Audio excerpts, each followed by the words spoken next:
Solomon. The story of Solomon is one of the more sorrowful stories in the Bible, and it is also one of the more disappointing stories. Solomon engaged in all of the Lord's activities specified in Deuteronomy chapter 17, verse 16 through 17, as inappropriate for rulers. Deuteronomy chapter 17, verse 16 through 17, Amplified Bible. Further, he shall not acquire many war horses for himself, nor make the people return to Egypt in order to acquire horses to expand his military power, since the Lord said to you, You shall never return that way again. He shall never acquire multiple wives for himself, or else his heart will turn away from God, nor for the same reason shall he acquire great amounts of silver and gold. He amassed wealth in the form of Egyptian horses, silver, gold, and wives from other countries. This was the start of his ultimate downfall, and it was all because he fell right into the trap, compromising his faith in God and following the wicked ways of the pagan nations he was associating with, despite the Lord's warning. 1 Kings chapter 9, verse 4 through 7, New American Standard Bible.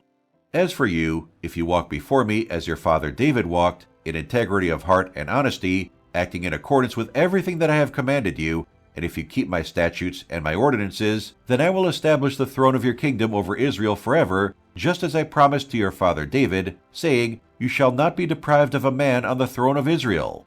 But if you or your sons indeed turn away from following me, and do not keep my commandments and my statutes which I have placed before you, but you go and serve other gods and worship them, then I will cut Israel off from the land which I have given them, and the house which I have consecrated for my name, I will expel from my sight. So Israel will become a saying and an object of derision among all peoples. Solomon, as a result, lost God's blessing. Solomon may have been as young as 20 years old when he ascended to the throne. He was given an incredible opportunity. The final account of Solomon's life, however, is one of disappointment. 1 Kings chapter 11, verse 1 through 3, Amplified Bible.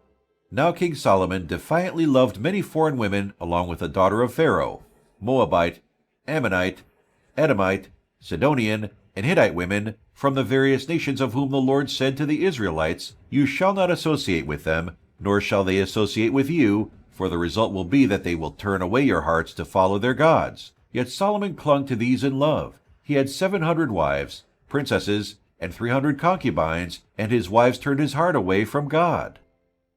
Solomon's polygamy was first a problem because it was contrary to God's initial plan of one man and one woman being united together. Second, marrying these women from neighboring nations was clearly forbidden, as God had warned that such women would turn the hearts of the Israelites away from following their gods. Solomon, unfortunately, ignored these facts hundreds of times.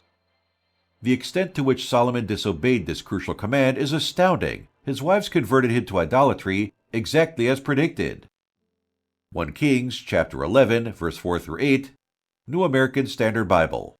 For when Solomon was old, his wives turned his heart away to follow other gods, and his heart was not wholly devoted to the Lord his God, as the heart of his father David had been.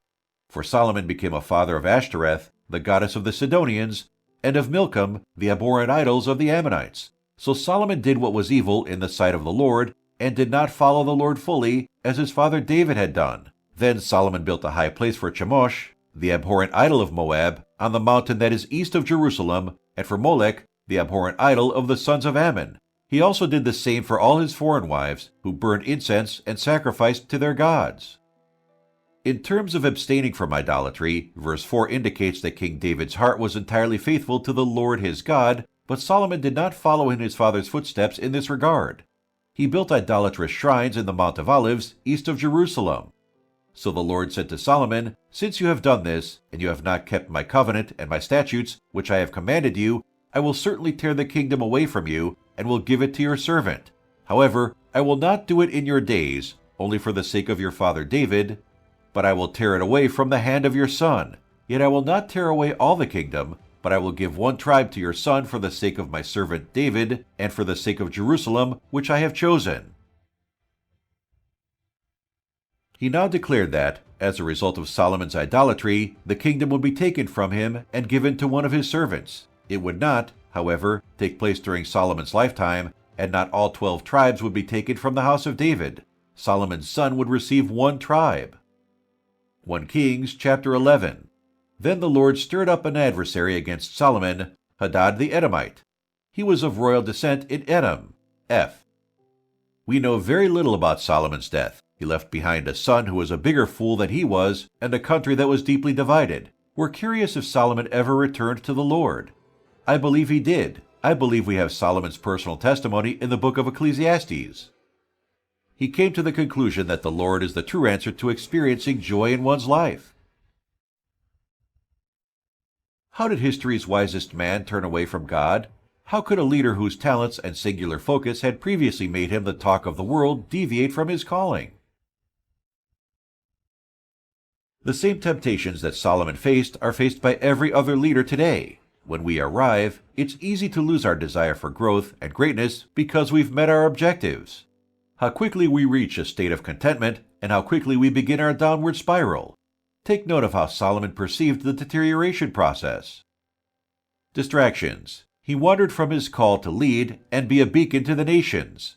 Adversaries. God rose up adversaries to guide him back to his priorities and call. Number 3. He got preoccupied with himself rather than his calling, which is a sign of self-absorption. Number 4. The absence of God's presence, symbolized by the removal of his anointing.